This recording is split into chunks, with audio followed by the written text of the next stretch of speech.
This patient comes in missing tooth numbers 5 and 12, and having gone through ortho to get the spacing right and to prepare her for this moment. So what we need to do is place an implant at number 5 and 12 area.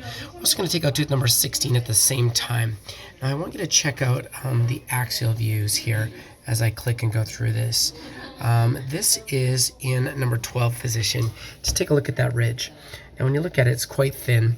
The height is approximately 13 millimeters, and I've previously measured this out. But you can see the angulation and the thickness of the bone here. Fortunately, there's a buccal and a lingual plate, and there's some marrow in between right in this area. So what that means is I'm going to take a 701 burr, go down the center and do a ridge split, and then use some osteotomes to stretch this bone out and get us some better width of bone and be able to place our implant in this area. If we go over to the other side now, and let me just zoom out, you're going to see me try to film and move this at the same time. So test of coordination here. Let's move this over. This side is a little bit better, but not a ton, but a little bit better. Same idea, ridge split, placement of an implant, and we'll submerge this. I'm going to use some Noble Active implants. The implants will be 3.5 by 10 millimeters in length. So let's go check this out. Okay. All right, so with the 701 burr, we're going to make a cut right across here, and we use lots of water, and this is right across the crest of the ridge. And I have this groove in here now. So then I'm going to place an osteotome in there, which I'll show you right now. You want the ridge one? Yeah, I can do a fairly wide one. Okay, the widest is the second. This one. So we'll take this osteotome, which hopefully you can see right here. 80% right now? All right, can pause it now. And place it right in this groove and give it a little tap tap. Tap tap. Okay, good. And I can feel that release a little bit. So now we can start to separate this. Again, tap tap. And this is the angle of her bone. It looks a little funky, but it's just her anatomy. Tap tap. Tap tap. Okay, hold. So now we can see that that ridge will stretch out. So now we're going to do an osteotomy in that gap. And so, yeah, I like how you're trying to get it mostly like parallel like that. So right here is the ridge, and you can see that the ridge is pretty skinny. So I'm going to do, with the 701 burr, I'm going to go across and do a ridge split right in this area so that I can make this wider. So we're going to come back and I'll show you what it looks like in a second after the ridge split is done. Section right on top of that ridge. So now what I can do is I can go right down the center of this. 2.5. So you can see that we've maintained our buccal and our lingual cortex, and I've got the initial direction down. So now I'm going to use this to gently tap and expand the ridge. So tap tap, hold on, tap tap, hold on, tap tap. Okay, being a bit of a turkey. I'm going to create that. Okay, tap tap. 97%, 100 over 59 and 74. Okay, tap tap. All right, let me have the spatula, the other osteotome. For a second, we're going to expand this out a little bit more. Gentle tap tap. Okay, good. Let me have the next drill. This is the one in parentheses? Is it? Yeah. Okay. And if it was soft bone, this would be the final drill? It is tough bone, and it's the one with, yeah, that's parentheses. But if it was like a medium bone or harder bone, this would be the final drill? Yeah. If it was medium, it would be 2, 3, and then 4 in parentheses. If it was dense, it would be 2, 3, and then 4. Okay. So I'm going to use this. The osteotome was kind of deviating. It wasn't going where I wanted it to go. So I'm going to use this. I'm going to try to upright this a little bit as well. I'm going to be a little bit more precise about the placement. Okay. Now we'll get an implant. 3.5 by 10? Yes, please. Just to review, we use a 701 burr just to make a little cut across here. There's a buccal plate and a buccal plate and a lingual plate of bone, solid pieces of bone. Separate it and just stretch the bone out. Now we're going to place the implant in this gap. And I'm just kind of pushing that buccal plate out a little bit more. Place the implant, put a cover screw on there, and we're done. So here's our implant right here. Hopefully you can see that. Yeah. I'm using your coat as contrast. All right. And background noise. Okay, now I'm going to slow this down because it's not NASCAR. There we go.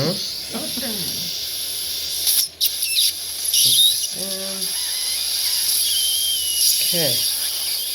So there's our implant. We've got a buccal plate and or a lingual plate. Oh, let's try that again. A lingual plate and a buccal plate. And the implant's in place. It's stretched out. I don't need bone grafting. There's a gap, but that gap is going to fill in very nice because it's in the marrow. We're going to put a cover screw on, and then we're going to submerge this. Now you notice that it's towards the buccal, but that is just her anatomy and where it sits. This is a very small tooth here and really not well formed behind it, tooth number 13. So this implant is in the correct spot and will work well. But it does look different, I grant you that. Okay, cover screw. You don't need that fork. And then a stitch. Fork? Yeah, you need a fork? A fork run? No? A fork. Forkity fork. Okay. Fork. I'm good. I'm Take it out happy. of the mouth. I'm happy. Okay, cover screw. Okay, and then a stitch. Excellent. So far, I'll take that Minnesota again. So far, we do not need any bone grafting in this area. Now, it wouldn't be wrong to graft that little gap in between, but it's very small. You're going to get very little bone in there, and it's super predictable to fill because you're in that marrow space. This looks like a bit retract, isn't it? Her lips are just kind of like that. I had the same trouble, just retracting. 99% point 11 over 62 and I don't 79. know. They're slippery, but Okay. So it's going to fill in with bone, so there's no need to actually graft it, but you could. It wouldn't be wrong. All right, let's go to the other side. 11 over 62 still and 76. Ridge, dentulous spot right here, very small. Looking at a small implant too, 3.5 by 10. So look at that.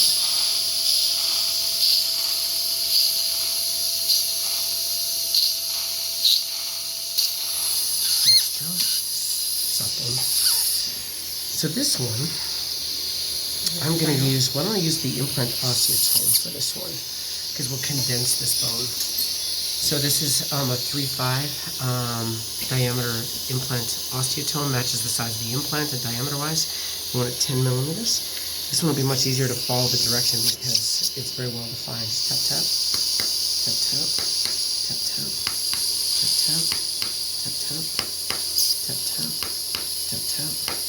Tap, tap, tap, tap. Now you're cooking. Light tap. Light tap. A little more. Tap. Good. Okay. So now, you can go ahead and place the implant osteotome. Looks a little medieval, but it works very well.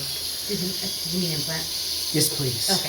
What did I say? Implant osteotome, like Sorry. Yeah, I was like, The implant osteotome looks a little medieval. I think that's what I was trying to say. But what it does is it stretches out. It doesn't increase pain and tenderness for the patient afterwards. But what it does do is create this now. Can you section right on the osteotomy, the site? What it does create is a nice spot where we don't need to bone graft again, and there's lots of bone on either side, so we don't have to graft the area. Sneak this beautiful looking implant in there. Okay, now get a hand wrench. Now you want my hand wrench. Fantastic primary stability. I like it. I need a Minnesota again. Thank you.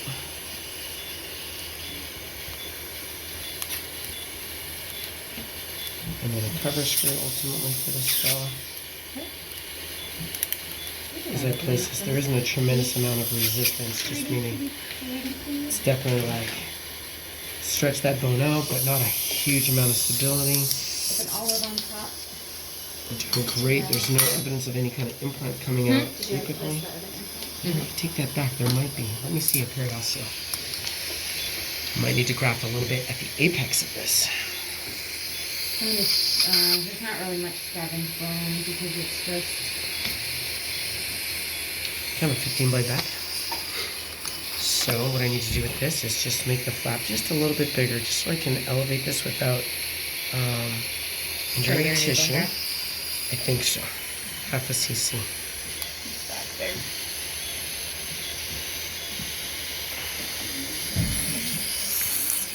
Yeah. Yep. Okay, I'll get that cover screw. So I'm going to put the cover screw on because I don't want to get any bone grafting material in the center of my implant. Go ahead and suction in the center. Yeah, there you go. That's a better angle. Yeah, you got it. Where I can't see. There you go. Okay, so we don't want bone grafting material in there. So I palpated on the facial to see if I could feel any implant, and I could, and I can. Now, it's impossible for you to see, but right down here, I can feel the implant has just come out a little bit through the bone because it's so skinny. So I'm going to fill that little pocket in right there, which will be very predictable to fill. So I'm going to get you to hold this.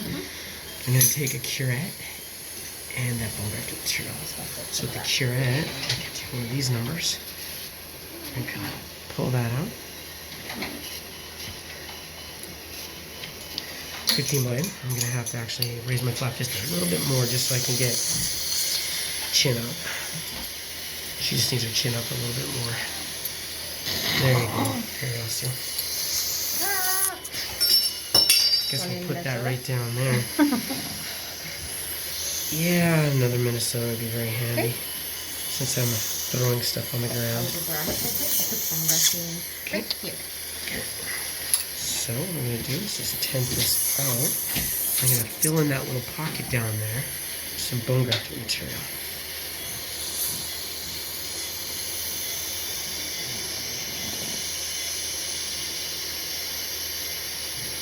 Right in there.